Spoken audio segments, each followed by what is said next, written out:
Arnil cake কাটলো একে একে সবাই তাকে খাইয়ে দিল, কিন্তু অর্নিলের চোখ আটকে গেছে ওই মেয়েটির দিকে। যদি একবার দেখার পর আর দেখতে পায়নি মেয়েটিকে। পুরো পার্টি হাউস তন্ন তন্ন করে খুঁজেছে, তবুও দেখা মেলেনি। পার্টি প্রায় শেষের দিকে, অর্নিল এখনো মেয়েটিকে খুঁজে যাচ্ছে। পার্টি শেষ হয়ে গেল ব্যর্থ হয়ে। অর্নিল বাসায় ফিরল। কাল থেকে অফিসে জয়েন করবে, তাই বেশি রাত না জেগে ডিনার সেরে রুমে চলে গেল। লাইট অফ করে বেডে গিয়ে চোখ বন্ধ করলো, কিন্তু কিছুতেই তার ঘুম আসছে না। বারবার নীলপরির কথা মনে পড়ছে, খুব ইচ্ছে করছে দেখতে। অর্নিলের মাথায় একটা আইডিয়া এলো, সাথে সাথে ফোন দিল নয়নকে। হ্যালো স্যার, এত রাতে কোনো অসুবিধা? এই, তোকে কতবার বলছি আমাকে স্যার বলবি না? Forget it. একটা কাজ করে দে, আজকে পার্টি হলের first to last video footage চাই আমার, right now. Okay fine, give me 5 minute. তারপর অর্নিল ফোন কেটে ল্যাপটপ নিয়ে বসে কিছুক্ষণ ল্যাপটপ নিয়ে ঘাটাঘাটি করার পর দেখে ভিডিও ফুটেজটি চলে এসেছে। অর্নিল ভালোভাবে ভিডিও ফুটেজটি দেখে প্রায় 1 ঘন্টা যাওয়ার পর দেখা পেল তার নীলপরীকে। ইস, মেয়েটা এত সুন্দর কেন? চোখ দুটো মায়ায় ভর্তি, আর হাসিটা একদম ঘায়েল করে দিচ্ছে আমায়। অর্নিলের হঠাৎ মনে হলো তার পরী তার দিকে তাকিয়েছিল। তাই ভিডিও ফুটেজ অফ করে জুম করে দেখে তার ধারণা সঠিক। মেয়েটিও তাকিয়েছিল, কিন্তু রাগী দৃষ্টিতে। এই মেয়েকে রাখলে তো আরো কিউট লাগে। উফ, আমার ঘুমটা হারাম করে দিয়েছে। মেয়েটির কথা ভাবতে ভাবতেই অর্নিল ঘুমিয়ে পড়ে। সকালে অর্নিল ঘুম থেকে উঠে সোজা ওয়াশরুমে চলে যায় ফ্রেশ হতে। ফ্রেশ হয়ে এসে ড্রয়িং টেবিলের সামনে দাঁড়িয়ে রেডি হচ্ছিল। তখনই তার কাল রাতের পার্টির কথা মনে পড়ে। পার্টির কথা মনে পড়তেই সে নীলপরীকে মনে পড়তে লাগলো তার। মেয়েটার মধ্যে এমন কি আছে যা আমাকে ক্রমশ টানছে ওর দিকে? যে টান আমাকে বাধ্য করছে বারবার মেয়েটির বিষয় ভাবতে। কই, যখন দেশের বাইরে ছিলাম তখন তো কত মেয়ে আমার পিছে লাইন ধরে থাকতো, কখনো তো কাউকে নিয়ে এইভাবে ভাবিনি। যেদিন থেকে আমার ছোট্ট পিচ্চিটা আমার থেকে হারিয়ে গেছে, সেদিন থেকে কোনো মেয়েকে ভালো লাগা তো দূরের কথা, চোখ তুলে তাকিয়ে দেখতেও ইচ্ছে হতো না। আজ কি হলো আমার? না, আর ভাবতে পারছি না। আচ্ছা, আমার পিচ্চিটা কি কোনোদিন আমার কাছে ফিরে আসবে না? এমন কেন করলি আমার সাথে তুই পিচ্চি? তুই জানিস তোর পুতুল ভরটা তোর জন্য কত কষ্ট পায়? প্লিজ কাম ব্যাক পিচ্চি, প্লিজ। এগুলো বলতে বলতে কখন যে অর্নিল কেঁদে দিয়েছে সে নিজেও জানে না। অর্নিল, নিচে আসো আব্বু, সবাই তোমার জন্য ওয়েট করছে। অর্নিলের আম্মুর ডাকে অর্নিলের ধ্যান ভাঙে। এই তো রেডি হয়ে আসছি আম্মু। অর্নিল রেডি হয়ে নিচে চলে যায়। তারপর সবার সাথে ব্রেকফাস্ট করে অফিসে চলে যায়। যেহেতু আজ অর্নিলের ফার্স্ট ডে অফিসে, তাই তাড়াতাড়ি চলে গেল অর্নিল তার পাপার সাথে। আর্নেল, চলে এসেছি আমরা। অর্নিল তাকিয়ে দেখলো তার অফিসের সামনে চলে এসেছে, আর সামনে অনেক মানুষ দাঁড়িয়ে আছে তাকে শুভেচ্ছা জানানোর জন্য ফুল নিয়ে। অর্নিল গাড়ি থেকে নামতেই সবাই তাকে ঘিরে ধরেছে শুভেচ্ছা জানানোর জন্য। অর্নিল সবার থেকে ফুল নিয়ে সোজা নিজের কেবিনে চলে যায়। স্যার, আসবো? আয়। এই, তোকে কতবার বলেছি আমাকে স্যার বলবি না, আর একবার যদি বলিস তাহলে তোর খবর আছে বলে দিলাম। আরে আরে, রাখছিস কেন ভাই? আচ্ছা ঠিক আছে, আজ থেকে আর স্যার বলবো না। হ্যাপি? আচ্ছা ছাড় বলবো না তো কি বলবো? কেন? আমার নাম আছে, নাম ধরে ডাকবি। ওকে অর্ণিত চৌধুরী, এইখানে সব ফাইল রেখে দিয়ে গেলাম। কোনো সমস্যা হলে ডেকে নিস আমাকে। এই, তুই অনিল চৌধুরী কেন বলছিস? তাহলে? থাপড়াবো একদম, অনিল বলবি। আচ্ছা অনিল। অর্নিল সব ফাইল একে একে দেখতে লাগলো, সব কাজ নিজের মতন গুছিয়ে নিল। অনিল আসবো? হ্যাঁ আয়। বড় স্যার তোকে মিটিং রুমে ডাকছে। ওকে চল। অর্নিল নিজের কেবিন থেকে বেরিয়ে মিটিং রুমে চলে যায় নয়নের সাথে। পাপা ডেকেছো? হ্যাঁ আর্নেল, বসো। আমি ভেবেছিলাম আমার বিয়ে তো মিস্টার রাহুল আহমেদ ছিল, কিন্তু সে তার ব্যক্তিগত কিছু কাজের জন্য একেবারের জন্য গ্রামে শিফট হয়ে যাবে। এখন অফিসের সব কাজ তুমি সামলাবে, তাই ভাবছি তোমার জন্য একটা বিয়ে দরকার। তাই কাল একটা ইন্টারভিউ এর ব্যবস্থা করতে চাচ্ছি, তুমি কি বলো? তুমি যেটা ভালো বুঝো, আমার কোনো প্রবলেম নাই। ওকে, তাহলে তাই হোক। নয়ন, তুমি কাল 12টার সময় ইন্টারভিউ নেওয়ার সব রকম ব্যবস্থা নিয়ে রেখো। Okay sir. আপনি চিন্তা করবেন না, আমি সবটা দেখব। তাহলে চলো দুপুরে খাবার খেয়ে নেই। Okay sir. তারপর সবাই একসাথে দুপুরে খাবার খেয়ে নেয়।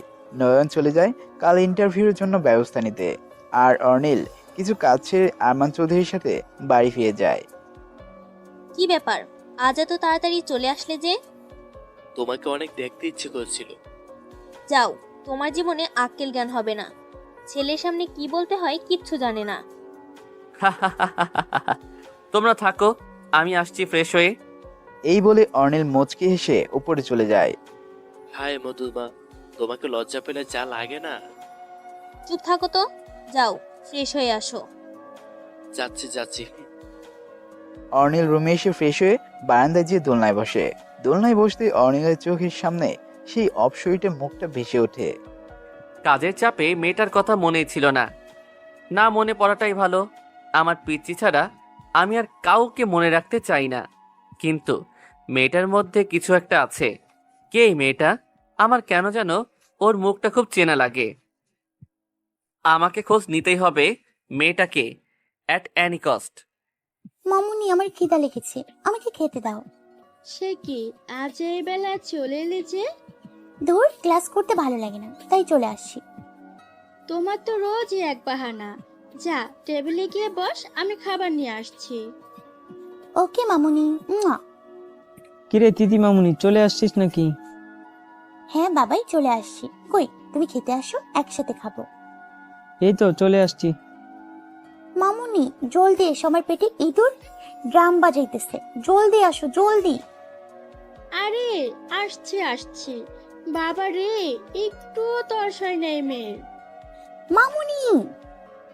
থাম থাম, কি হয়েছে? এভাবে চিল্লাচ্ছিস কেন? কানের পর্দা ফেটে যাবে তো। তুমি এটা কি বললা? কি বললাম? তুমি নানা ভাইকে ডাকলে কেন?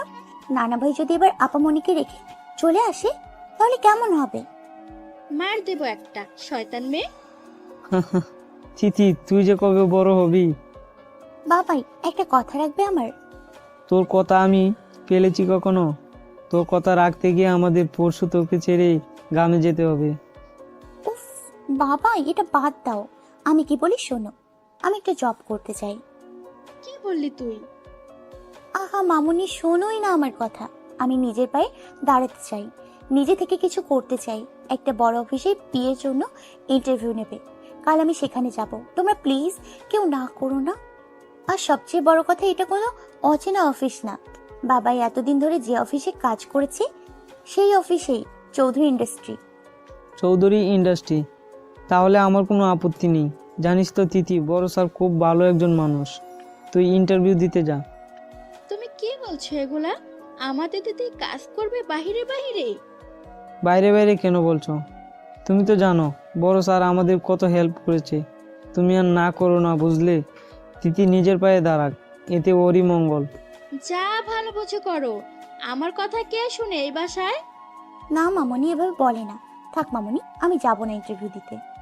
হইছে হইছে, থাক, গাল ফুলাতে হবে না। তুই যাস মা ইন্টারভিউ দিতে। আসলে তোর কষ্ট হবে, তার জন্য আমি না করতেছিলাম। মামনি আমি জানি, তুমি চিন্তা করো না। আই প্রমিস ইউ, যদি আসলেই আমার উপর বেশি প্রেশার পড়ে যায় তাহলে আমি ছেড়ে দিব জবটা, কেমন? এবার খেয়ে না খেয়ে আর কথা বলিস না। আই লাভ ইউ মামনি, আই লাভ ইউ বাবাই। এইদিকে অর্নিল বারান্দায় বসে এগুলো ভাবতে ভাবতে ঘুমিয়ে পড়ে। যখন ঘুম ভাঙে রাত হয়ে গেছে, কিন্তু ঘুমের রেশ এখনো কাটেনি। কোনো রকম খেয়ে অর্নিল আবার ঘুমিয়ে পড়ে, আর ওই ঘুম ভাঙে সকালে। সকালে উঠে অর্নিল ফ্রেশ হয়ে ব্রেকফাস্ট করে অফিসে চলে যায়। অর্নিল, হ্যাঁ বল। তোর জন্য পিএ সিলেক্ট করা হয়ে গেছে। নাম তিতি আহমেদ। আজকে থেকেই জয়েন করবে মেবি। তিথির নামটা শুনেই অর্নিল প্রচন্ড রকমের একটা শক খায়। কি নাম বললি? কেন তিথি? তিথি আহমেদ? তিথি আহমেদ? না না, এ হতে পারে না। এটা কিভাবে পসিবল? কিন্তু তিথি তো। কি রে, কি এত ভাবছিস? না কিছু না। মিস তিথি আহমেদকে আমার কেবিনে পাঠিয়ে দে। ওকে। বাহ, অফিসটা দেখি বেশ বড়। যদিও এর আগে বাবার সাথে এসেছি অনেকবার, তবে কোনোবারই ঠিক মতন খেয়াল করিনি। মিস তিথি, নয়ন হঠাৎ ডাক দেওয়ায় চমকে উঠে আর সাথে সাথে দাঁড়িয়ে যায়। আরে আরে, আমি তিথি ম্যাম। সরি, আসলে হঠাৎ করে ডাক দিলেন তো, তাই চমকে গেছিলাম। হ্যাঁ বুঝেছি। অর্নিল, স্যার আপনাকে তার কেবিনে ডাকছে। অর্নিল? অর্নিলকে? আমাদের অফিসের নতুন বস, কালই জয়েন করেছে। ও, তাহলে আঙ্কেল? বড় স্যারও আছেন। ও, ওকে। কি হচ্ছে আমার সাথে এটা? আমার হার্ট কেন এত দ্রুত বিট করছে? এদিকে তিথি প্রায় কেবিনের সামনে চলে এসেছে। সেই কেবিনের ডোর খুলতে যাবে তখনই আরে তিথি মামুনি, তুমি এখানে? রাহুলের শরীর ঠিক আছে তো? সব ঠিক আছে তো মামুনি? আরে আরে আঙ্কেল, এতগুলো প্রশ্ন করলে এখন আমি কোনটার অ্যান্সার দিব বুঝতে পারছি না। আচ্ছা মামুনি, তুমি আগে বলো সবকিছু ঠিক আছে কিনা। হ্যাঁ আঙ্কেল, সব ঠিক আছে, তবে একটা সারপ্রাইজ আছে আপনার জন্য। তিথি আর আরমান চৌধুরী কথা বলতে বলতে অর্নিলের কেবিন থেকে হাঁটতে হাঁটতে অনেকটা দূরে চলে এসেছে। কি হলো? হঠাৎ আমার হার্টবিট কমে গেল কেন? কি হচ্ছে আমার সাথে এইগুলা? সেই 9 বছর আগে যখন পিচ্চির সাথে আমি খেলা করতাম, যখন ওর আশেপাশে থাকতাম, তখন আমার হার্ট এইভাবে দ্রুত গতিতে বিট করত। কিন্তু যখন পিচ্চি হারিয়ে গেল, তখন থেকে আজ অবধি কখনো এমন হয়নি আমার সাথে। আজ কেন এমন হলো? না, কিচ্ছু ভাল লাগছে না আমার। বাড়ি চলে যাব আমি। অর্নিল চেয়ারের উপর থেকে ব্লেজারটা হাতে নিয়ে কেবিন থেকে বেরিয়ে গেল। আঙ্কেল, আমি এখন এই অফিসের পিএ। কি? তুমি বিয়ে? বাহ, এত বড় সারপ্রাইজ! আমার তিথি মামুনিটা এত বড় হয়ে গেছে। আসলে অনেক বড় সারপ্রাইজ এটা। অনেক খুশি হয়েছি আমি। এখন আমি নিশ্চিত থাকতে পারবো। আচ্ছা শোনো মামুনি, আমি একটু আসছি কেমন? বাইরে কিছু কাজ আছে আমার। তুমি নয়ন আর অর্নেলের কাছ থেকে সবটা বুঝে নিও। আর কোনো সমস্যা হলে আমাকে বা অর্নেলকে জানিও। এখন আমি আসি মামুনি। আচ্ছা, সাবধানে থাকবেন কেমন? আরমান চৌধুরী তিথির কপালে চুমু খেয়ে চলে যায়। এই রে তিথি, তুই তো বসের কেবিনে ঢুকতে ভুলেই গেছিস। থাকবো, আঙ্কেল এত ভালো, তার ছেলে নিশ্চয়ই ভালোই হবে। এইগুলো ভাবতে ভাবতে তিথি যেই না সামনে ফিরবে অমনি সামনে থাকা কারোর সাথে ধাক্কা খেয়ে ঠাস। ও মা গো, আমার কোমরের সব হাড় মনে হয় ভেঙে গেল। এই বেটা কে রে? চোখে দেখিস না নাকি শুধু হাতির মতন হেঁটেই যাস? মামুনি, আমি শেষ। ও বাবা গো। এই মেয়ে, একদম চুপ। এই, চেঁচাচ্ছ কেন? তুমি নিজে ধাক্কা খেয়ে পড়েছো, এখন আবার ফালতু বকবক করছো। এই খচ্চর ছেলে। এতক্ষণ তিথি মাথা নিচু করেছিল, যার জন্য তিথিও অর্নিলের মুখ দেখতে পায় নাই আর অর্নিলও তিথির মুখ দেখতে পায় নাই। আরে, এ তো অপ্সরা। এখানে কি করছে? মাইরি, কি ছেলে রে! আমি তো ক্রাশ খাইলাম, কিন্তু না, এখন তো ক্রাশ ফ্রাশ খাওয়ার টাইম নাই। এই ছেলেরা আচ্ছা মতন ধুইতে হবে। কিন্তু সাবান পাবো কই? দূর, সাবান লাগবে কেন? আমার মুখ কি কম নাকি? এই মেয়ে, তখন থেকে বিড়বিড় করে কি বলছো? ওই মিয়া, তখন থেকে এই মেয়ে করছেন কেন? আমার নাম আছে বুঝলেন? আর আপনি এখন অব্দি কাউয়ার মতন দাঁড়িয়ে আছেন কেন? সরি বলতে পারেন না? উফ, আদব কায়দা কিছুই নেই দেখি। অসভ্য গন্ড্রের কিভাবে আবার আদব কায়দা থাকবে? এরা তো সব সময় মাটিতে কাদা দিয়ে মাখামাখি করে। দূর, কি সব মানুষ যে চলে আসে। যাক বাবা, অনেক ধুয়েছি। এটা মনে হয় আমার জুনিয়র, যেহেতু আমি পিএ, জুনিয়রই হবে। হি। অর্নিল এতক্ষণ চুপ করে সব শুনছিল, একটাও কথা বলে নাই, কিন্তু রাগে তার চোখ দুটো লাল টকটকা হয়ে গেছে। যে অর্নিলের সাথে কেউ চোখ তুলে কখনো কথা বলতে পারে নাই, আছি অর্নিলকে এই মেয়ে এত কথা শোনাচ্ছে। এই যে মিস্টার, জিরাপের মতন দাঁড়িয়ে আছেন কেন? সরেন সামনে থেকে। আজ আর রে মানুষ, যত সব। Shut up! অর্নিলের চিৎকার শুনে অফিসের সব স্টাফ সহ নয়নও চলে আসে। কি হয়েছে ভাই? এমন গরুর মতন চেঁচাচ্ছেন কেন? বেয়াদব মেয়ে, এত বড় সাহস তোমার! অর্নিল চৌধুরীকে এত কথা শোনাও? এত সাহস কই থেকে আসে তোমার? কি নাম বললেন? কি হয়েছে ম্যাম? কি হয়েছে অর্নিল? ইনি মিস্টার অর্নিল চৌধুরী? হ্যাঁ, আমি মিস্টার অনিল চৌধুরী। তিথি রে, তুই এবার মরছিস। এই অর্নিল তোকে আস্ত পাঁঠার মাংস বানিয়ে, ও বাবা গো, জিরাপদের খাওয়াবে। তুই যতটা ভালো মনে করেছিস, এই বাদর পাওয়া ছেলে অতটা ভালো না। তুই তো গাইয়া বেটা। উফ। অর্নিল, কি হয়েছে বলবি তো? তুই মিস তিথির ওপর এভাবে চেঁচাচ্ছিস কেন? কি নাম ইনার? মিস তিথি? ও, এই তাহলে আমার বিয়ে। ওরে আল্লাহ গো, এই রাক্ষসটার বিয়ে হয়েছে আমি? আল্লাহ, আমি শেষ। একে কেবিনে পাঠাও আমার। এই বলে অর্নিল নিজের কেবিনে চলে যায়। ম্যাম, আপনি অর্নিলের কেবিনে যান। তিথি কিছু না বলে সোজা কেবিনে ঢুকে গেল। এই মেয়ে, কি সমস্যা তোমার? কারোর কেবিনে ঢুকতে হলে পারমিশন নিতে হয়, জানো না? তিথি কিছু না বলে রোবটের মতন কেবিনে বাইরে চলে গেল। বাইরে গিয়ে আবার ডোরে নক করলো। স্যার, আসবো? তিথির কাণ্ড দেখে অর্নিল কি বলবে কি করবে কিছু বুঝতেছে না। অর্নিলকে চুপ থাকতে দেখে তিথি আবার ডোরে নক করলো। এইবার অর্নিল কথা বলল। হ্যাঁ, আসো। তা তোমার নাম কি? আপনার কি মাথার তার তিনটা না চারটা ছেঁড়া বলুন তো? কি বললা তুমি? তখন তো নয়ন স্যার বললো আমার নাম, 2 মিনিটও হয়নি। আপনি এর মধ্যে ভুলে গেলেন? অবশ্য গন্ডারের কিছু মনেও থাকে না। এই যা তিথি, তুই বোধহয় বেশি বলে ফেললি। আজকে তুই মরবি নিশ্চিত, কোনো সন্দেহ নাই। কিন্তু তিথি মরে গেলে তার জামা কাপড় কে পরবে? হায় হায়, না না, আমাকে বাঁচতে হবে যে করে হোক। তিথি এগুলো বলতে বলতে উপরে চলে গেল। আর তাকিয়ে দেখে অর্নিলের চোখ লাল হয়ে গেছে, ফর্সা চেহারা রাগে টমেটো হয়ে গেছে। কি বললা? আমি গন্ডার? এ কি, এটা চেয়ার থেকে উঠে কেন? না, আর থাকা যাবে না এখানে। তিথি যেই না দৌড় দিতে যাবে অমনি অর্নিল তিথির হাত ধরে ফেলে। কি হলো, পালাচ্ছ কোথায়? তুই একটা ঘোড়ার ডিম তিথি, একটা দৌড়ও দিতে পারলি না। হায় আল্লাহ, এখন কি হবে আমার? তিথি চোখ বন্ধ করে আছে ভয়ে, আর অর্নিল অপলকভাবে তিথিকে দেখছে।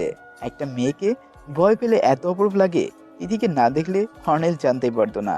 তিথির ভয়ে ঠোঁট কাঁপছে, যা অর্নিলকে ক্রমশ টানছে তার দিকে। অর্নিল নিজেকে কন্ট্রোল করতে পারছে না। অর্নিল একদম তিথির কাছাকাছি চলে গেছে।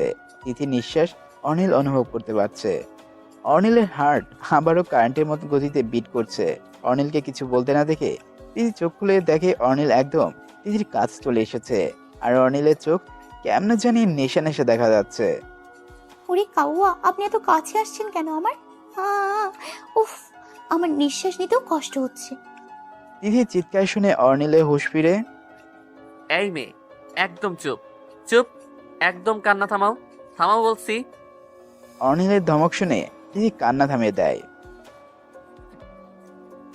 কাউয়া প্লিজ, সরি স্যার, প্লিজ আমাকে মাফ করে দিন।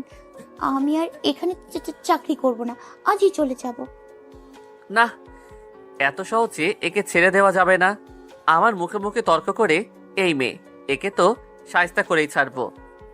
স্যার প্লিজ মাফ করে দিন আমাকে। তোকে মাফ করতে পারি, তবে একটা শর্ত আছে। এই শালে কি শর্তের কথা বলছে? নিশ্চয়ই মনে কোনো শয়তানি বুদ্ধি আছে। কি শর্ত? এইখানে সাইন করো, একটা সাদা পেপার আর একটা কলম হাতে ধরিয়ে দিয়ে। আরে এ তো সাদা পেপার। দিন সাইন করে দিচ্ছি। তিথি জলদি সাইন করে চেয়ার থেকে উঠে চলে যেতে লাগলো। আরে দাঁড়াও, শুনবে না? কিসে সাইন করলে? কিসের আবার সাদা পেপারে? এখন তো এটা সাদা, বাট 10 মিনিট পরে আর সাদা থাকবে না। কেন, ময়লা ঢেলে দেবেন যাতে কালো করা যায়? তো আমাকে বলেন, আমি করে দিচ্ছি। Shut up. এইটা একটা উইল তৈরি করব আমি, যেখানে লেখা থাকবে যতদিন না আমি তোমাকে পারমিশন দিচ্ছি ততদিন তুমি আমার অফিস থেকে যেতে পারবে না। আই মিন জব ছাড়তে পারবে না। ইয়া আল্লাহ। ইয়েস মিস তিথি, এবার আপনাকে বুঝাবো অর্নিল চৌধুরীর সাথে তর্ক করার ফল। আজকের জন্য ছুটি আপনার, তবে 9 থেকে সব কাজ বুঝে তারপর বাসায় যাবেন, মাইন্ড ইট। এই বলে অর্নিল সানগ্লাস পরে কেবিন থেকে বেরিয়ে যায়।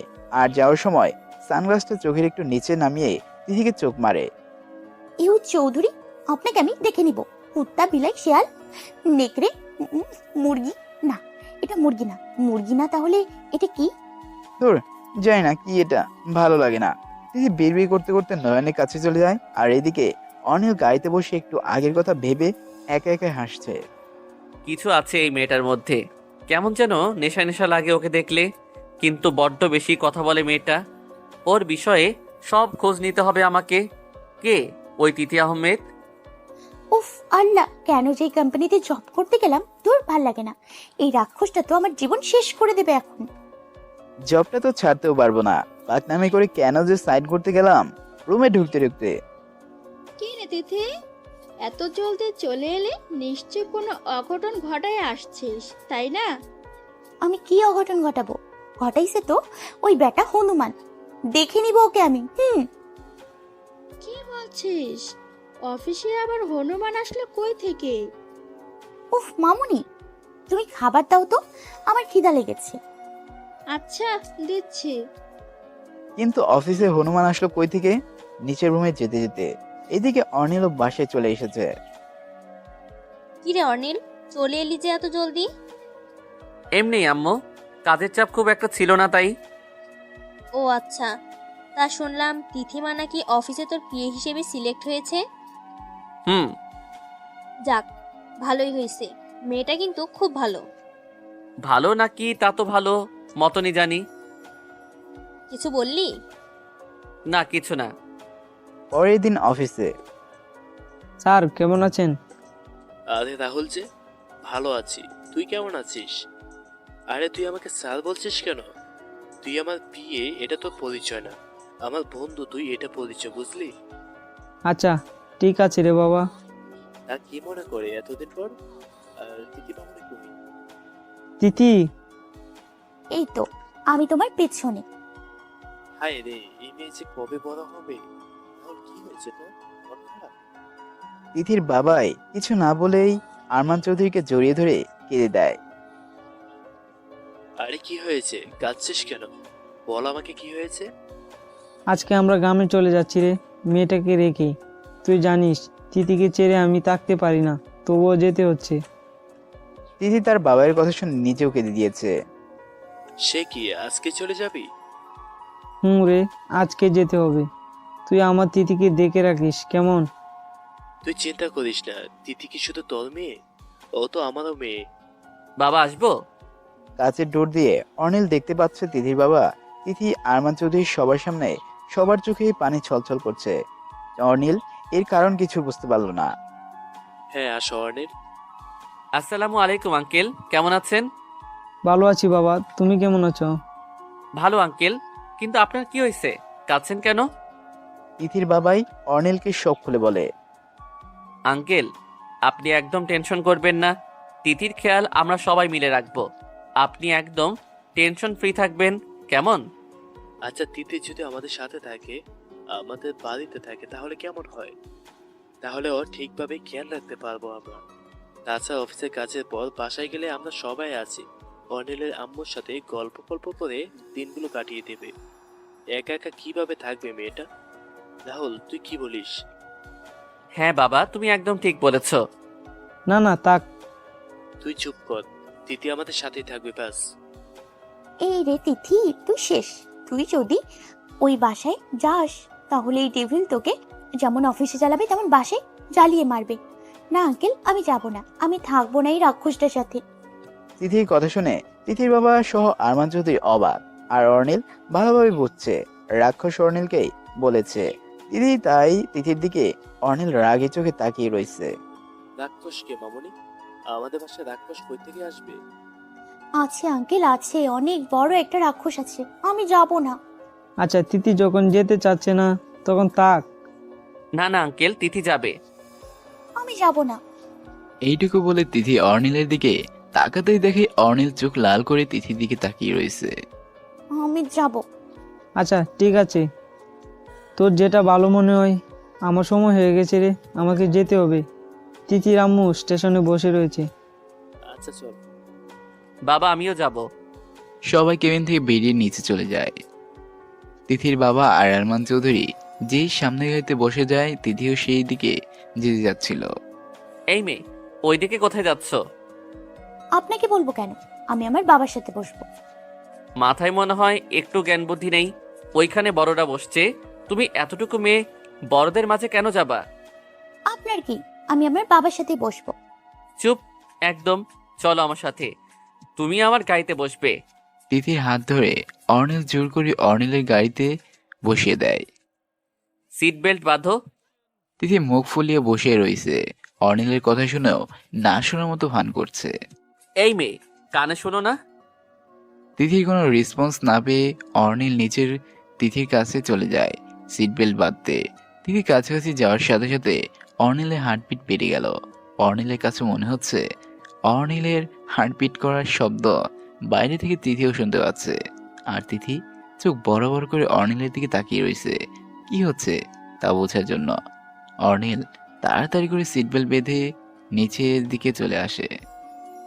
আর 2 মিনিট থাকলে হয়তো আমার হার্টবিট করতে করতে বের হয়ে আসতো। কি আছে এই মেয়ের মাঝে? ওকে দেখলে, ওর কাছাকাছি গেলেই কেন আমার হার্ট এত দ্রুত বিট করে? রাক্ষসটা আমার এত কাছাকাছি চলে আসছে, কিন্তু আমার কেন বিরক্ত লাগলো না? হনুমানটার গায়ের সেন্টটা কেন জানি খুব চেনা লাগলো, মনে হচ্ছে বহু বছর আগে চেনা। অর্নিল এসব ভাবতে ভাবতেই গাড়ি ড্রাইভ করতে শুরু করলো। গাড়ি চলার আওয়াজ পেয়ে তিথির জ্ঞান ফিরে। তিথির কিছুই ভালো লাগছে না, কান্না পাচ্ছে প্রচন্ড।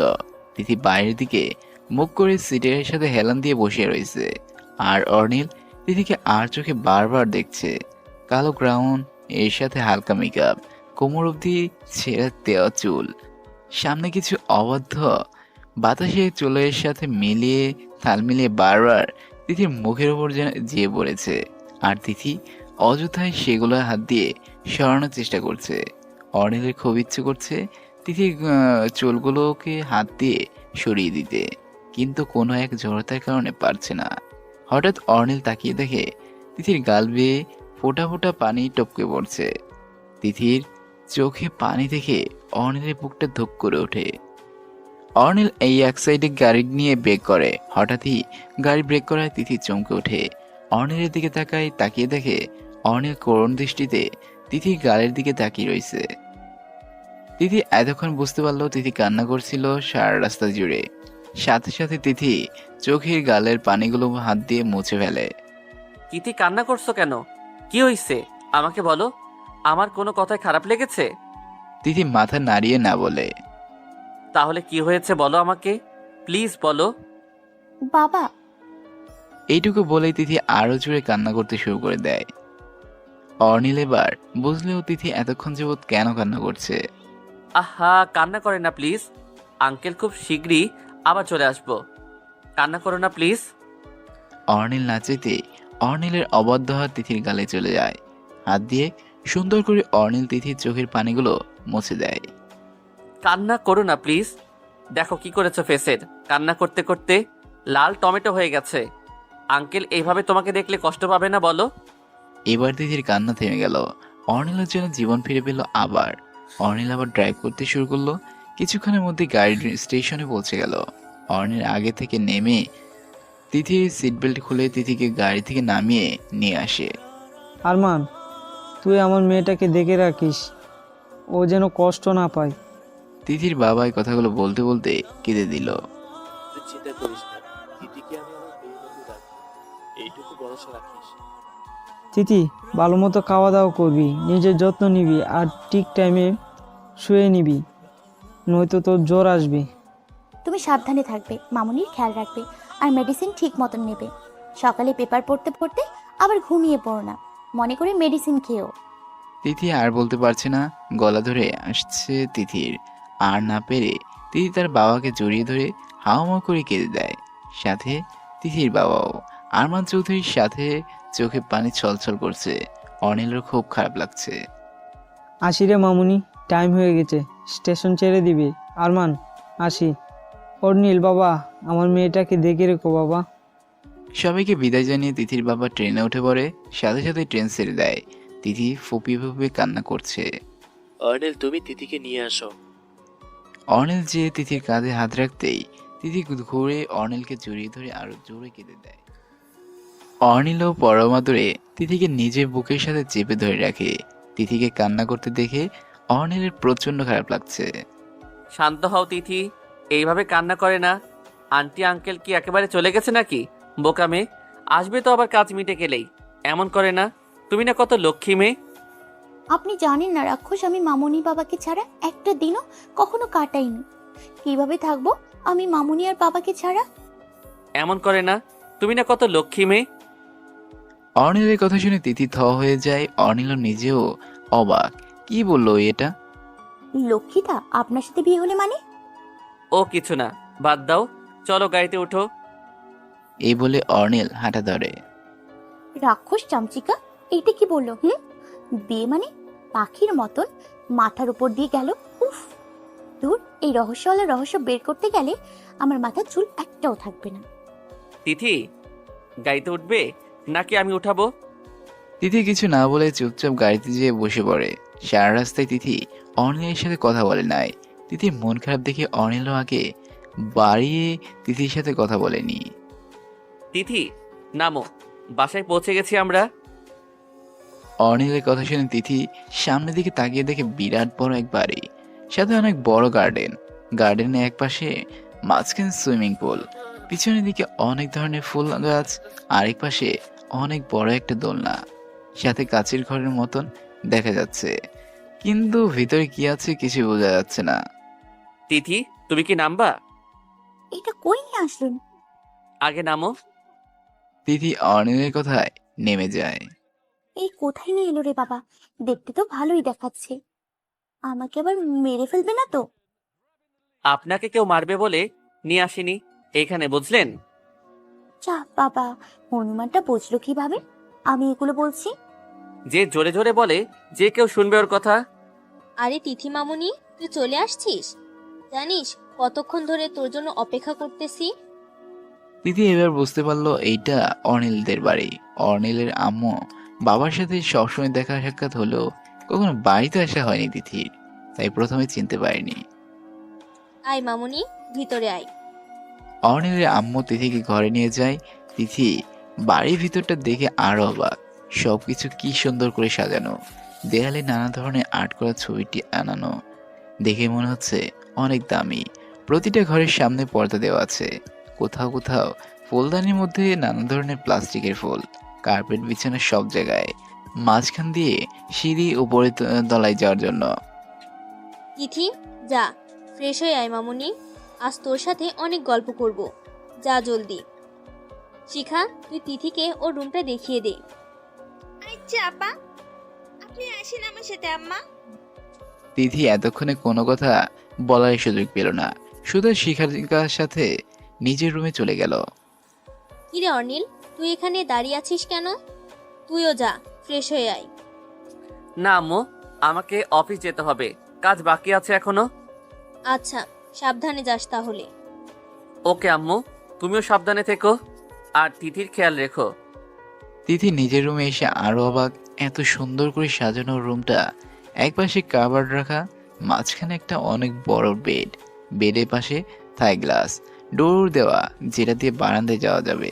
বারান্দায় একটা দোলনা দেখা যাচ্ছে, বেডের অপোজিট পাশে ওয়াশরুম, সাইডে একটা ছোট্ট টেবিল আর একটা চেয়ার, আরো টুকিটাকি অনেক কিছুই আছে। এক কথায় এটা অপূরূপ। তিথি কাভার্ড খুলে দেখলো বেশ কিছু টপস, ক্রাউন, আরো ওর পছন্দের কিছু জামা কাপড় রাখা। এমন মনে হচ্ছে কেউ আগে থেকেই জানতো তিথি এইখানে আসবে। তিথি তার মধ্যে থেকে একটা জামা নিয়ে ওয়াশরুমে চলে যায়। ওয়াশরুম থেকে বের হয়ে চুল ছেড়ে দিয়ে নিচে চলে যায়, গিয়ে দেখে অর্নিলের আম্মু একা বসে রয়েছে খাবার নিয়ে। আন্টি কি হয়েছে? একা একা বসে রয়েছো কেন? খাচ্ছ না কেন? তোর জন্য বসে রইছি রে আম্মু, একসাথে খাবো বলে। ইস আন্টি, সরি সরি, দেরি করে ফেললাম। আচ্ছা আসো, একসাথে খাই। হ্যাঁ মামুনি। শিখা, তিথি মামুনির জন্য বিরিয়ানিটা নিয়ে আসো। আসি আপা। আন্টি, বিরিয়ানি রান্না হয়েছে? হ্যাঁ মামুনি, আমি জানি তুই বিরিয়ানি অনেক পছন্দ করিস। নে, এবার খাওয়া শুরু কর।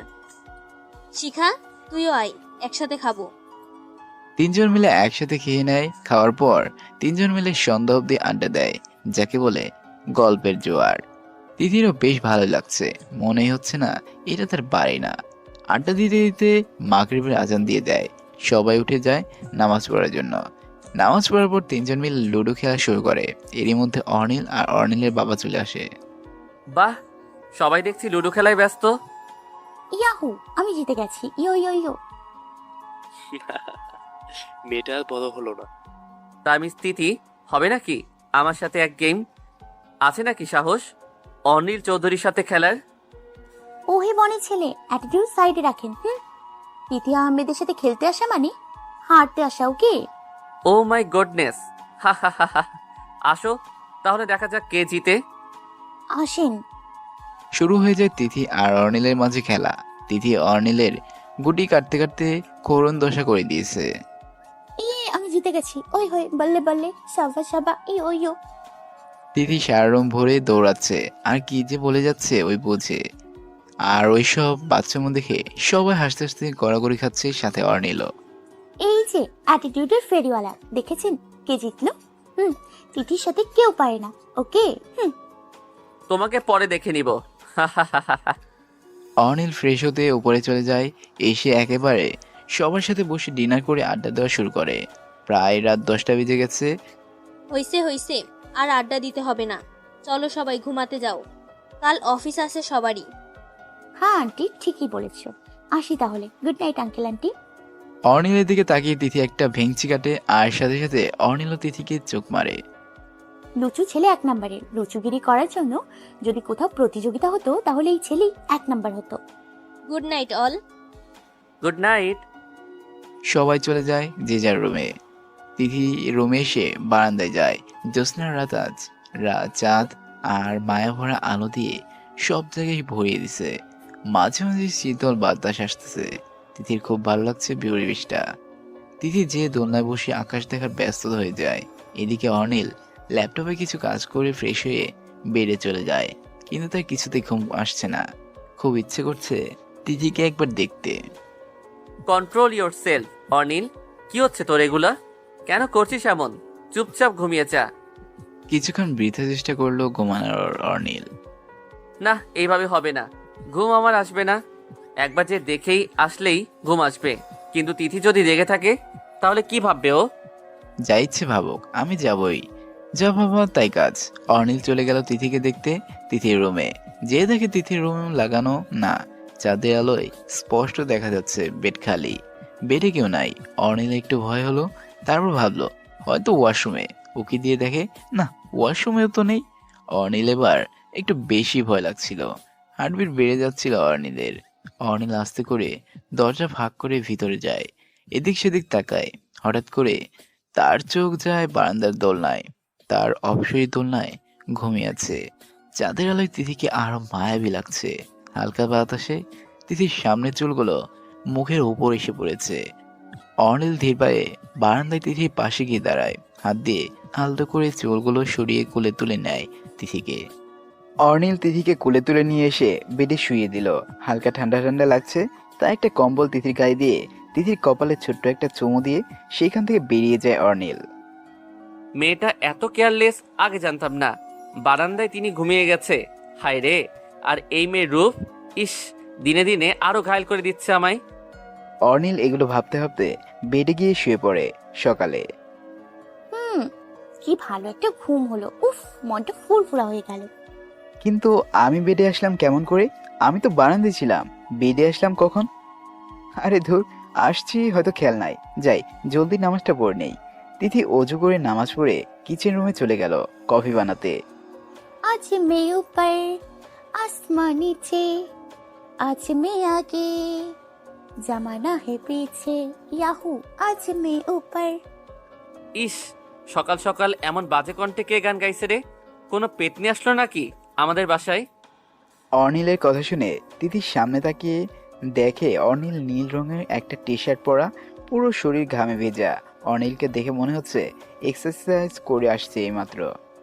হাই মিস্টার, বাচ্চাটাকে কত কিউট লাগছে, মন চাইতেছে এইখানেই ক্রাশ খাই। উফ, 680 কেজির।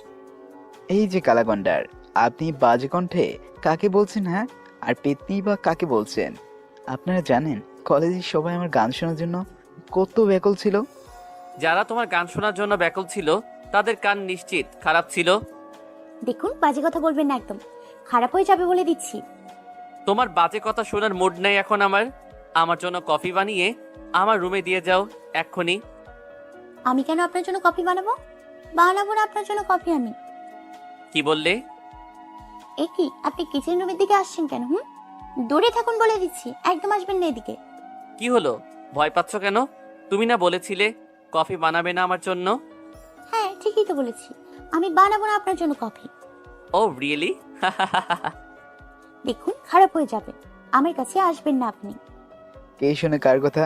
অর্নিল কিচেন রুমে যেয়ে তিথির হাত দেয়ালের সাথে চেপে ধরে তিথিও বৃথা চেষ্টা করছে নিজেকে সারানোর। উফ, আপনার মতন হাতির শক্তির সাথে পেরে ওঠাও যায় না। কি আমি হাতি?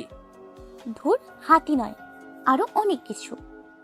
তিথির কথা শুনে অর্নিল আরো তিথির দিকে ঝুঁকে দাঁড়ায়, আর তিথি ভয়ে চোখ বন্ধ করে ফেলে।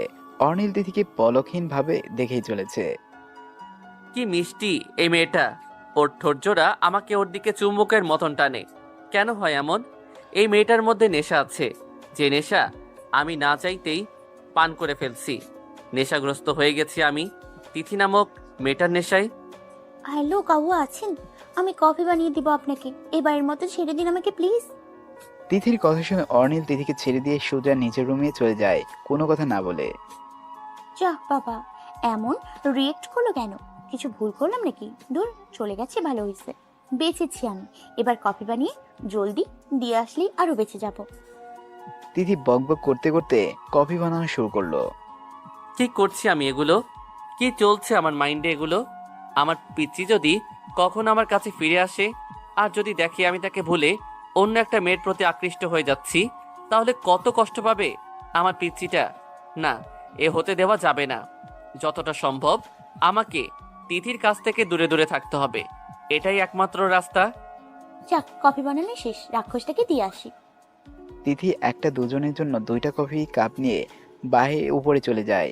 নিজের কফিটা নিজের রুমে রেখে এসে অর্নিলেরটা নিয়ে অর্নিলের রুমে চলে যায়।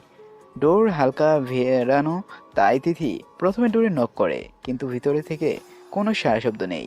তাই তিথি আবার নক করে। রাক্ষস সাহেব আছেন?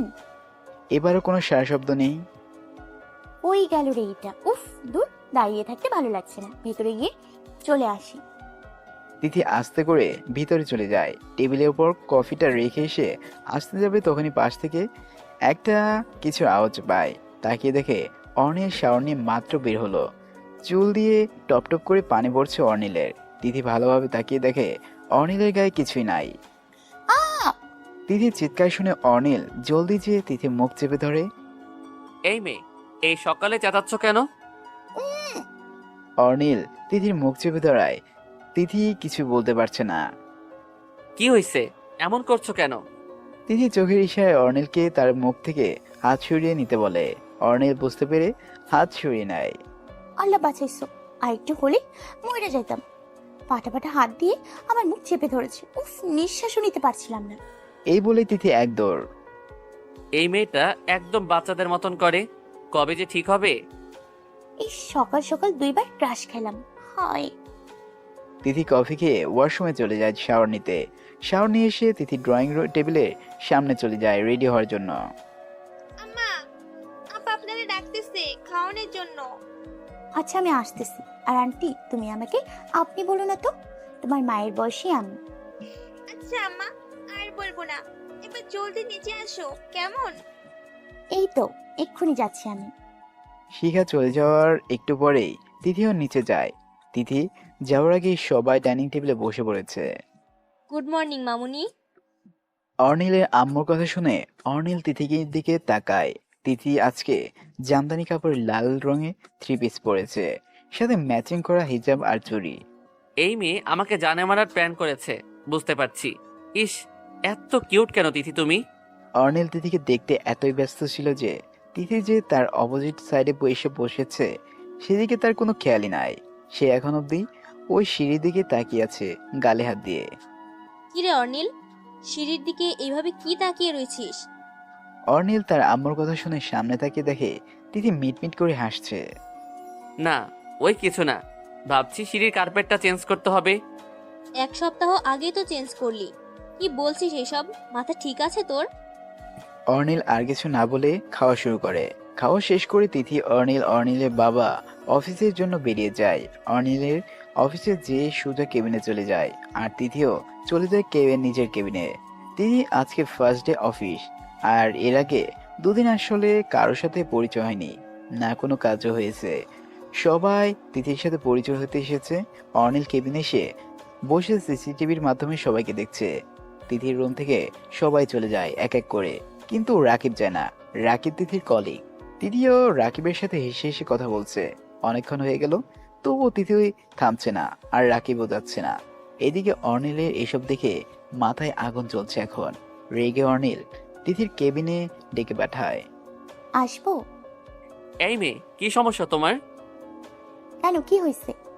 তোমার এত বড় সাহস, তুমি আমাকে পাল্টা প্রশ্ন করছো? রাকিবের সাথে এত ঢলাঢলি কিসের তোমার? মানে আমি কখন ঢলঢলি করলাম? আর করলেও বা আপনার কি? আমার লাইফ, আমি যা মন চাই তাই করব। আপনার পারমিশন লাগবে নাকি? আমার ফালতু লোক। ইউ অর্নিল নিজের রাগ কন্ট্রোল করতে না পেরে তিথিকে অনেক জোরে একটা চড় মারে। তিথি টাল সামলাতে না পেরে ফ্লোরে পড়ে যায়, আর সাইডে থাকা টেবিলের সাথে লেগে তিথির কপালে এক পাশ কেটে রক্ত বের হয়ে যায়। তিথির মাথা থেকে উঁচু করে ছলছল করে অর্নিলের দিকে তাকিয়ে রয়েছে। অর্নিলের তিথিকে টেনে উপরে চলে। ইউ চিপ গার্ল, অনিল চৌধুরীর সাথে তর্ক করার সাহস কই থেকে আসে তোমার? আর ছেলেদের সাথে ঢলাঢলি করতে খুব মজা লাগে, তাই না? বাজে মেয়ে। তিথির কথাগুলো একদম বুকের ভিতরে তীরের মতন গিয়ে লেগেছে। কিছু না বলেই তিথি কেবিন থেকে দৌড়ে বাইরে বেরিয়ে যায়। কেবিন থেকে বেরিয়ে সোজা তিথির রাস্তায় চলে যায়। তিথি রাস্তার মাঝখানে দিয়ে হাঁটছে। ওর এখন কোনো হুঁশই নাই, শুধু অর্নিলের বলা কথাগুলো কানে বাজছে। আজকে বোধহয় খুব বেশি করে ফেলেছি। এখানে তো তিথির কোনো দোষ ছিল না, আর ও তো রাকিবের সাথে ঢলাঢলিও করে নাই। আর করলেই বা কি? আমি কে ওর পার্সোনাল লাইফে কথা বলার? তিথিকে চর অব্দি মেরেছি আমি। ইস, মেয়েটা বোধহয় বাসায় যেয়ে কান্নাকাটি করছে অনেক। আম্মুকে কল দেই একটা। হ্যাঁ অর্নিল, বল। আম্মু, তিথি কি ওর রুমে নাকি তোমার কাছে? মানে কি বলছিস?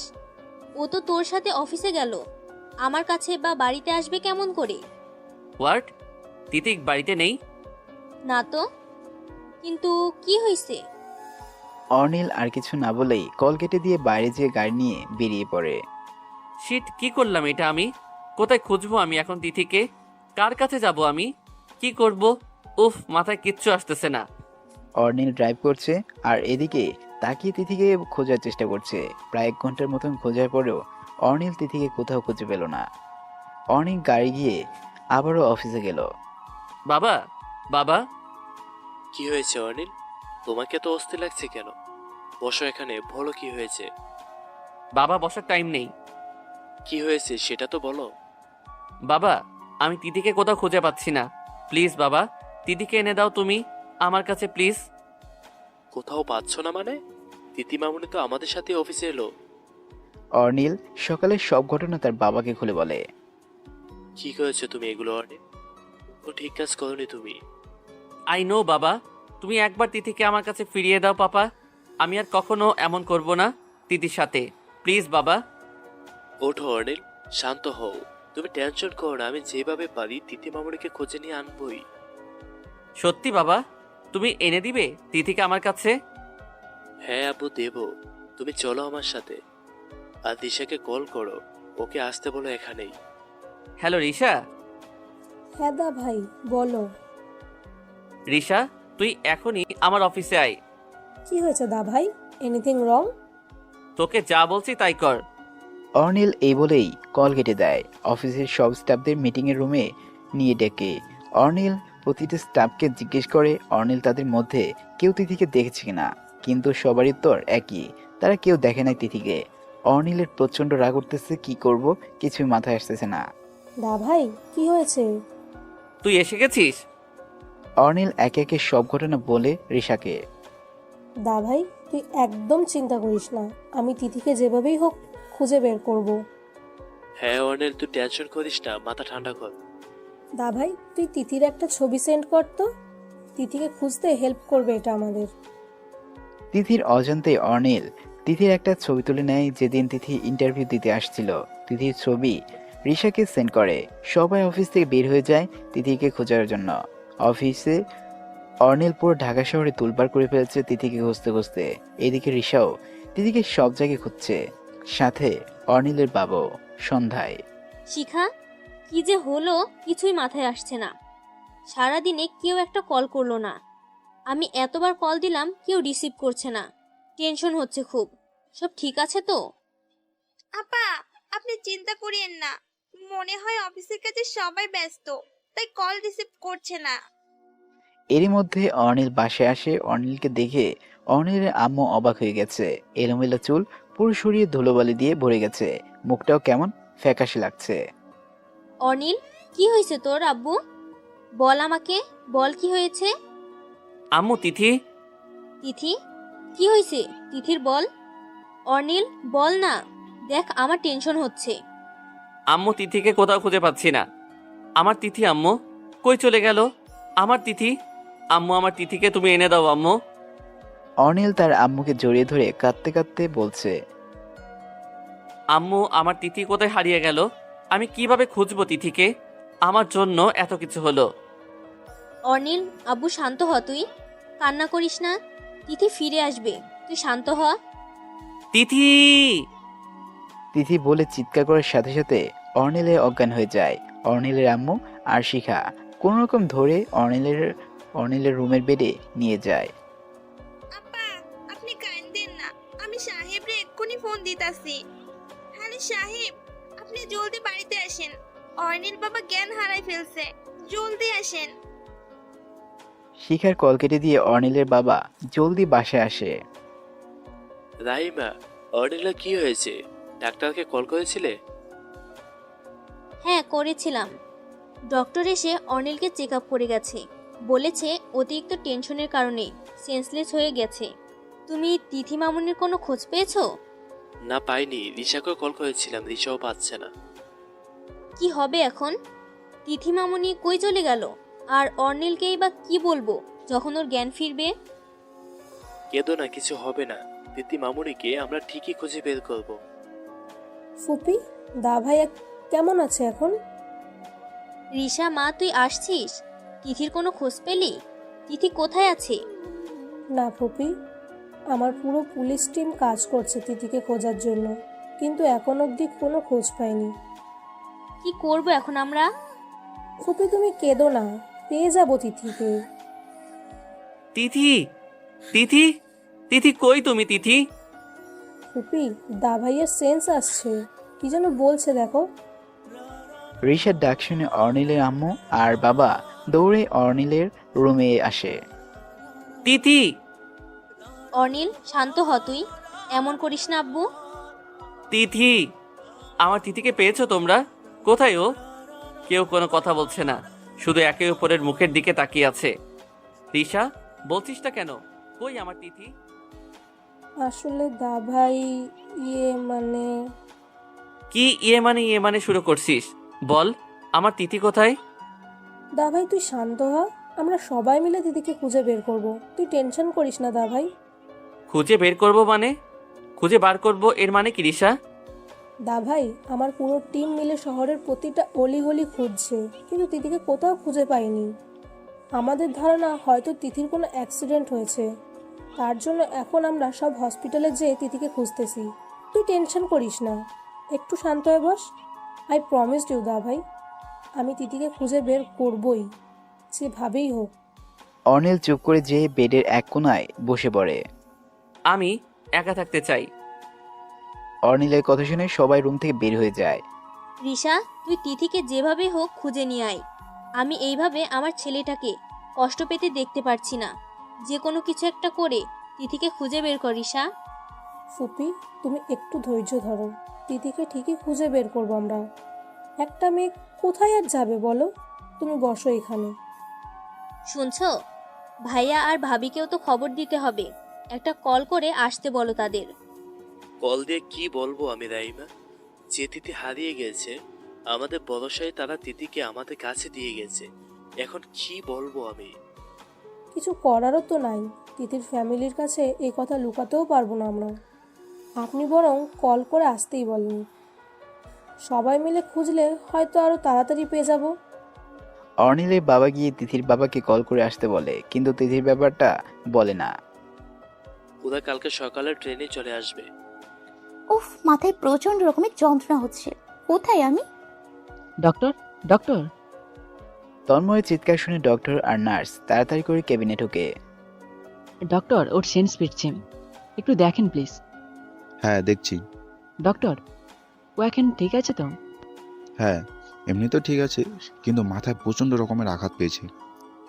কে আপনারা আর আমি কোথায়? তুমি হসপিটালে আছো এখন? আমি এই হসপিটালের ডক্টর, আর ইনি তন্ময়। একে তো তুমি চিনোই তাই না? তোমার উইল বি হাজবেন্ড। হাজবেন্ড? কিন্তু আমি তো এনাকে চিনি না। আর আমি আমি বা কে? কি নাম আমার? তিথির কথা শুনে উপস্থিত সবাই অবাক, বিশেষ করে তন্ময়। নীলিমা, তুমি কি বলছো এগুলো? তুমি আমাকে চিনতে পারছো না? ডক্টর, নীলিমা এগুলো কি বলছে? নার্স, নীলিমাকে ঘুমের ইঞ্জেকশন দাও এখনই। তন্ময়, তুমি আমার সাথে বাইরে চলো। আমাকে কেন ঘুমের ইনজেকশন দিচ্ছেন? আমি কে বলেছেন আমাকে? আমি কিভাবে আসলাম এখানে? নার্স হাই পাওয়ারে ঘুমের ইনজেকশন পুশ করায় তিথির সাথে সাথে ঘুমিয়ে পড়ে। মাথায় প্রচণ্ড আঘাত পাওয়ার কারণে হয়তো নীলিমার কিছুই মনে নেই। তার পাশে কি হয়েছিল, কোথায় ছিল, এমনকি তার নামটা অবধি মনে নেই। ডক্টর, তাহলে এখন কি হবে? নীলিমা কি আর কখনো আমাকে চিনতে পারবে না? নিজের অতীত মনে করতে পারবে না? পারবে, কিন্তু এটাতে সময় লাগবে। আর এখন যদি নীলিমাকে আমরা তার পাস্ট মনে করার জন্য প্রেশার দেই, তাহলে হয়তো হিত বিপরীত হতে পারে। না না ডক্টর, প্রেশার দিতে হবে না। ডক্টর, আপনি তো জানেন এর আগেও আমি একবার নীলিমাকে হারিয়ে ফেলেছি। আল্লাহর কৃপায় আবার খুঁজে পেয়েছি নীলিমাকে। আর কোনোভাবেই আমি ওকে হারাতে পারবো না ডক্টর। হ্যাঁ আমি বুঝেছি তোমার কথা, টেনশন নিও না, ও কিছুদিনের মধ্যেই ঠিক হয়ে যাবে। উপরওয়ালার উপর ভরসা রাখো আর নীলিমার খেয়াল রেখো। আমি এখন আসি। ডক্টর চলে যায়। তন্ময় যে নীলিমার পাশে বসে। নীলিমা, তুমি জানো না আমি তোমাকে কোথায় কোথায় খুঁজেছি। সেদিন রাতে যখন তোমাকে খুঁজে পাচ্ছিলাম না, আর যখন মিস্টার খান কল দিয়ে পড়লো তারা তোমাকে কিডন্যাপ করেছে, তখন আমার অবস্থা কি হয়েছিল। আজ 2 বছর পর তোমাকে আমি খুঁজে পেয়েছি নীলিমা, আর কোনোভাবেই তোমাকে আমি হারাতে দেব না। আরমান, কি হয়েছে আরমান? আমার তিথি মামুনি ঠিক আছে তো? এভাবে আমাকে আসতে বললি কেন? সকালে রিশা অর্নিলের আম্মু আর অর্নিলের বাবা সোফায় বসে বসে তিথির বিষয়ে কথা বলছিল। ঠিক সেই সময়ে তিথির বাবার কণ্ঠ শুনে সবাই দাঁড়িয়ে যায়। কিরে, কি হয়েছে?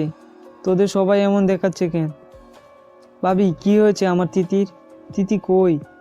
রাহুল শান্ত হ, আগে বস এখানে। কি হয়েছে বলবি তো? আসলে তিথি, তিথি কি হয়েছে তিথির? মানে তিথিকে দেখ, ঠিকভাবে বল। আঙ্কেল, তিথিকে আমরা কোথাও খুঁজে পাচ্ছি না। তিথির কথা শুনে তিথির বাবা রিশার দিকে তাকায়। খুঁজে পাচ্ছ না মানে? আর তুমি? ও আমার ছোট বোনের মেয়ে রিশা। দেখো, সকাল সকাল মজা করার ইচ্ছে নেই মা।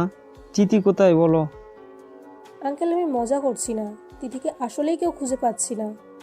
দেখো রিশামা, তুমি আমার তিথির বয়সের, আমার মেয়ের মতোই, তাই এখন আমি চুপ রয়েছি। রাহুল, রিশা ঠিকই বলেছে, তিথিকে কাল সকাল থেকে আমরা খুঁজে পাচ্ছি না। তারপর রিশা তিথির বাবাকে কাল সকালে ঘটে যাওয়া সব ঘটনা খুলে বলে। রিশার কথা শুনে তিথির বাবা ধপ করে ফ্লোরে পড়ে যায়। রাহুল, তুই ভেঙে পড়িস না, আমরা সবাই মিলে তিথিকে খুঁজে বের করব। এত সব হয়ে গেছে অথচ তুই আমাকে কিছুই জানাসনি। আসলে আমরা ভেবেছিলাম রাতের আগেই হয়তো আমরা তিথিকে খুঁজে বের করব, তাই জানাইনি। তোর ভরসায় আমি আমার মেয়েটাকে এখানে একা রেখে চলে গেছি। সেই 4 বছর বয়স থেকে ওকে আমি আমার মুহূর্তের জন্য কাছছাড়া করিনি। ওর বাবাকে কথা দিয়েছিলাম আমি তিথিকে আমার জীবন দিয়ে হলেও সব পরিস্থিতি থেকে রক্ষা করব। আজ ব্যর্থ হয়ে গেলাম, আমি রাখতে পারিনি আমার ওয়াদা। মাফ করে দিস শুভ, আমাকে মাফ করে দিস। তিথির বাবার কথা শুনে সবার চোখ যেন কপালে উঠে গেছে। কি নাম বললি তুই? শুভ। তিথি তোর আপন মেয়ে না? হয়তো আমি ওর আপন বাবা না, কিন্তু কখনো তিথিকে আমার মেয়ে না এই চোখে দেখিনি। আঙ্কেল, আপনি কি বলছেন এগুলা? আর শুভ, এটা তো আমার মেজো আব্বুর নাম, যার মেয়ে আজ থেকে 14 বছর আগে হারিয়ে গিয়েছিল ফুপি। আর মেজো আব্বুকেও খুঁজে পাইনি আমরা। শুনেছিলাম মিস্টার খানের লোকজন তাদের মেরে দিয়েছে।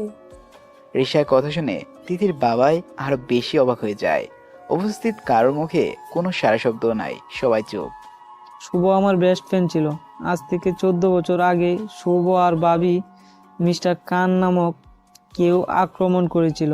শুভ, বাবি আর তার মেয়ে পালিয়ে আমাদের বাসায় চলে এসেছিল। রাত 1টায় হঠাৎ কলিং বেলের আওয়াজ শুনে আমি আর নাওশিল কিছুটা অবাক হয়ে গেছিলাম। তিথি মামুনির নাম নাওশিল। কলিং বেলের বারবার বাজতেছিল। নাওশিল আর আমি দুজনে তাড়াতাড়ি করে উঠে দেখি শুভ আর বাবি রক্তাক্ত অবস্থায়, আর তাদের দুজনের কোলে দুটো 4 বছরের মেয়ে। শুভ কিছু বলার আগেই বিকট শব্দ হলো। তাকিয়ে দেখলো দূর থেকে দুজন মানুষের হাতে রিভলভার দেখা যাচ্ছে। শুভ আর বাবি নিমিষেই লুটিয়ে পড়ল। দরজার সামনে আমি আর নাওশিল তাড়াতাড়ি করে ওদের ঘরের ভিতর নিয়ে এসে দরজা লাগিয়ে দিলাম। রাহুল, আমার একটা লাস্ট রিকোয়েস্ট রাখবি? শুভ, তোর কি হয়েছে? এই লোকগুলো কে? তোদের কেন গুলি করলো? এত কথা বলার সময় নাই। আমার মেয়ে দুটাকে নিয়ে তোরা পালা রাহুল। আমার সব শেষ। প্লিজ দোস্ত, আমার মেয়ে দুটাকে বাঁচা তোরা। শুভ, কি বলছিস তুই? এইগুলো কিচ্ছু হবে না তোদের। এইগুলো বলতে বলতেই শুনতে পেলাম দরজায় কয়েকজন অনেক জোরে জোরে আঘাত করছে। মনে হচ্ছে দরজা ভেঙে ফেলতে চাইছে। ওরা চলে আসবে রাহুল, তুই আমার মেয়েদের নিয়ে পালা রাহুল প্লিজ। বলতে বলতে শুভ শেষ নিঃশ্বাস ত্যাগ করলো আমার সামনেই। ভাবির দিকে তাকিয়ে দেখি ভাবি আরও আগেই চলে গেছে আমাদের ছেড়ে। আর ফুটফুটে মেয়ে দুটো জোরে জোরে কান্না করছে। আর ওই দিক থেকে দরজা ভাঙার চেষ্টা করছে কিছু লোকজন। বাচ্চা দুটোকে কোলে নিয়ে আমরা পিছনের দরজা দিয়ে বের হয়ে যাই। কোনো রকম বেঁচে স্টেশনে চলে যাই। ভোর হওয়া অবধি লুকিয়েছিলাম আমরা স্টেশনে। ভোরে যেই ট্রেন আসলো আমি আর নৌসিন মিলে ট্রেনে উঠে গ্রামের বাড়িতে চলে গেলাম। কিন্তু ঘটলো আরেকটা দুর্ঘটনা। ট্রেন থেকে যখন নামলাম দুটো বাচ্চার মধ্যে একটা বাচ্চা নেই। সারা ট্রেন খুঁজলাম, সবাইকে জিজ্ঞেস করলাম, কোথাও পেলাম না শুভ দ্বিতীয় মেয়েটিকে। সেই থেকে শুরু হলো তিথিকে নিয়ে আমার পরিবার। কিন্তু আজ হারিয়ে ফেললাম আমি তিথিকে। সবাই চুপ, সবার চোখে পানি ছলছল করছে। তার মানে তিথি মামুনি আমাদের তিথি? সব মিলিয়ে তো তাই দাঁড়াচ্ছে। শুভর ফ্যামিলি দোকানের অনেক খুঁজছি, আমি কিন্তু কাউকে খুঁজে পাইনি। তাহলে এই তিথি সেই তিথি যাকে দাভাই 14 বছর খুঁজেছে। দাভাই যদি জানতে পারে তার তিথি তার কাছে 14 বছর পর ফিরে এসে আবার হারিয়ে গেছে, দাভাইয়ের অবস্থাটা কি হবে? অর্নিলের সারা রাত ঘুমায়নি তিথির চিন্তায়। ভোরের দিকে অর্নিলের চোখ লেগে আসে। ঘুম ভাঙে সকালে। সকালে ঘুম ভাঙার পর অর্নিলের তিথির কথা আবার মনে পড়ে। এতক্ষণে রিশা নিশ্চয়ই তিথিকে খুঁজে পেয়েছে। রিশাকে এখনই জিজ্ঞেস করতে হবে। অর্নিল চট করে উঠেই রুমের ডোর খুলে বের হতে গিয়ে অর্নিল বাইরের সব কথা শুনতে পায়। কথাগুলো শুনে যেন অর্নিলের পায়ের নিচ থেকে মাটি সরে গিয়েছে। অর্নিল কিছু এগিয়ে আসে। আঙ্কেল। অর্নিলের ভয়েস শুনে সবাই পিছনে ফিরে তাকায়। দাভাই, তুই কখন উঠলি? আঙ্কেল, তিথি, এই তিথি আমার তিথি। বাবাই কিছুই বলছে না, চুপ করে ফ্লোরের দিকে তাকিয়ে চোখের পানি ফেলছে। আঙ্কেল প্লিজ বলেন, এটা আমার তিথি? আমার ছোট্ট তিথি যে আমার থেকে হারিয়ে গিয়েছিল 14 বছর আগে। Uncle please say something. বাবা, এটাই তিথি, হারিয়ে গিয়েছিল 14 বছর আগে। অর্নিল ধূপ করে ফ্লোরে বসে পড়ে। কি করলাম আমি? এত বছর পরে তিথিকে নিজের কাছে পেয়েও আমি তিথিকে চিনতে পারলাম না। দাভাই প্লিজ তুই এমন করিস না দাভাই। আমরা তিথিকে খুঁজে বের করবই দাভাই। কবে রিশা, কবে কবে খুঁজে বের করবি তোরা আমার তিথিকে? রিশা, আমার একটা ভুলের জন্য আজ তিথিকে পেয়েও আমি আবার হারিয়ে ফেলছি। আমি কি করব এবার রিশা? আর যদি তিথিকে আমি খুঁজে না পাই? অর্নিল আর না পেরে কেঁদে দিল। এত বছরের ফার্স্ট টাইম কেউ অর্নিল চৌধুরীকে কাঁদতে দেখলো। 14 বছর আগে তিথি যখন হারিয়ে গিয়েছিল তখন অর্নিল খুব কেঁদেছিল। কিন্তু তারপরে আর কেউ অর্নিলকে কখনো কাঁদতে দেখেনি। অর্নিলের কাঁদতে দেখে অর্নিলের আম্মু আরো ভেঙে পড়ল। অর্নিলের আম্মুর যেন অর্নিলকে জড়িয়ে ধরে কেঁদে দিল। রাহিমা, তুমি এমন করছো?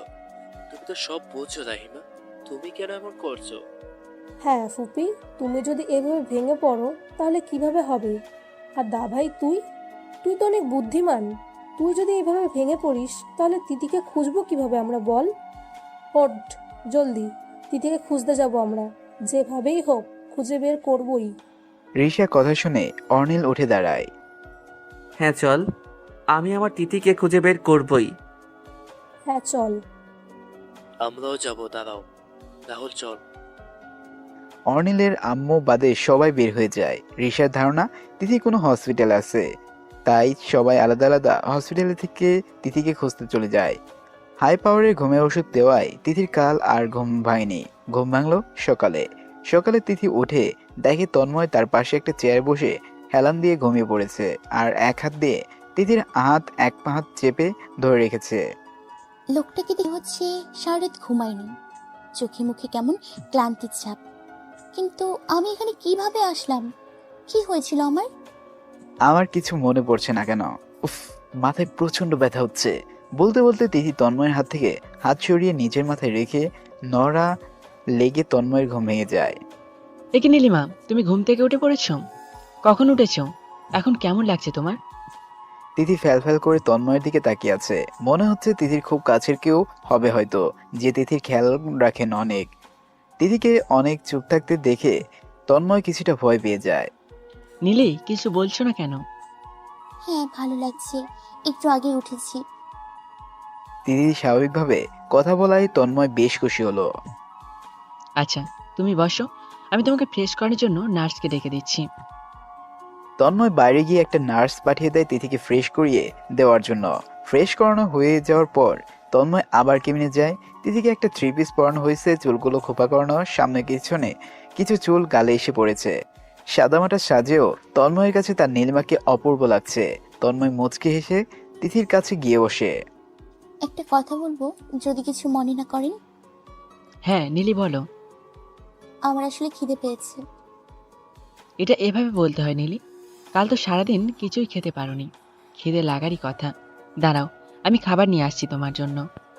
তন্ময় কেবিন থেকে বের হয়ে যত তাড়াতাড়ি সম্ভব তিথির জন্য খাবার নিয়ে আসে, যেগুলো নার্সকে দিয়ে সাজিয়ে আবার ট্রে করে তিথির কাছে নিয়ে আসে।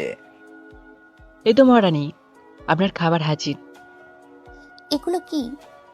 কেন, খাবার, রুটি ভাজি, ডিম আর জুস। ইস, রোগী রোগী টাইপের খাবার খাবো না আমি। সে কি, তুমি তো এখন অসুস্থ, এগুলোই খেতে হবে, ডক্টরের আদেশ এটা ম্যাডাম। না, আমি খাবো না। নীলি, এমন করে না, তুমি সুস্থ হয়ে যাওয়ার পর তুমি যা খেতে চাইবে তাই খাওয়াবো তোমাকে আমি। এখন লক্ষ্মী মেয়ের মতন খেয়ে নাও। দাঁড়াও, আমি খাইয়ে দিচ্ছি। তিথি আর কিছু বলল না, চুপ করে বসে রইল। তন্ময় তিথির পাশে বসে হাত দিয়ে আলতো করে সামনে আসা চুলগুলো কানের পিছনে গুজে দিয়ে তিথিকে খাইয়ে দিল। খাওয়া শেষে তিথিকে কিছু মেডিসিন খাইয়ে দিল তন্ময়। আপনি খেলেন না কিছু? খাবো একটু পর। আচ্ছা, আমার সাথে কাল কি হয়েছিল? কাল তুমি হঠাৎই আমার গাড়ির সামনে এসে পড়ো, আর আমি একটু অন্যমনস্ক ছিলাম, যা ব্রেক করতে পারিনি। তোমার মাথায় প্রচন্ড আঘাত পায়। তারপর তোমাকে আমি এখানে নিয়ে আসি। আপনি আমাকে আগে থেকে চিনতেন? তোমাকে আমি ছোটবেলা থেকে চিনি নীলি। তন্ময় তন্ময় তন্ময় তিথিকে কিছু বলতে যাবে, তখনই দেখে ডক্টর তাড়াহুড়া করে কেবিনে ঢুকছে। কি হয়েছে ডক্টর? কিছু লোক আসছে নীলিমার ছবি দেখিয়ে, জিজ্ঞাসা করেছে এখানে আছে কিনা। আমি কোনো মতে সামাল দিয়ে আসছি। তুমি তাড়াতাড়ি নীলিমাকে নিয়ে এখান থেকে চলে যাও, পারলে দেশ ছেড়ে যাও। নীলিমাকে যদি আবার ওরা ধরতে পারে, আর হয়তো কখনো খুঁজে পাবে না নীলিমাকে। ডক্টরের কথা শুনে তন্ময়ের বুকটা ধুক করে উঠল। ডক্টর, আপনি প্লিজ একটু সামলে নিন, আমি আজই নীলিমাকে নিয়ে দেশের বাইরে চলে যাব। তিথি কিছু বুঝতে পারছে না কি হচ্ছে। তন্ময়, নীলি, একটু ওঠার চেষ্টা করো, আমাদের এখানে যেতে হবে। কিন্তু কেন? আর আমাকে খুঁজতে এসছে? নীলি, এত কথা বলার টাইম নেই আমাদের, আমাদের এখনই যেতে হবে এখান থেকে। Neel, will you trust me? Tanmoy কোথা থেকে একটা বোরকা আর নিকাব জোগাড় করে এনে নীলিমাকে পরিয়ে কেবিন থেকে বের হয়ে যায়।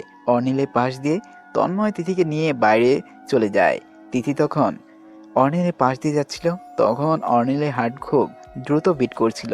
ও পিছন ফিরে তাকায়, কিন্তু দেখে এক বোরকা পরে কেউ চলে যাচ্ছে। দা ভাই, কি হয়েছে? না, কিছু না। চল, এইখানেও নেই তিথি। তন্ময় দেশের নামকরা বিজনেসম্যানদের মধ্যে একজন, যার কারণে অনেক দ্রুত ইমার্জেন্সি প্লেনের টিকিট বুক করে রাতের মধ্যে দেশের বাইরে চলে যায় তিথিকে নিয়ে। হসপিটাল থেকে অর্নিল হতাশ হয়ে বের হয়ে গেল। দা ভাই, অলমোস্ট সব হসপিটালেই আমাদের খোঁজ নেওয়া হয়ে গেছে, কোথাও তো পাচ্ছি না তিথিকে। জানি রে রিশা, আমি কিচ্ছু জানি না। আমার শুধু আমার তিথিকে লাগবে।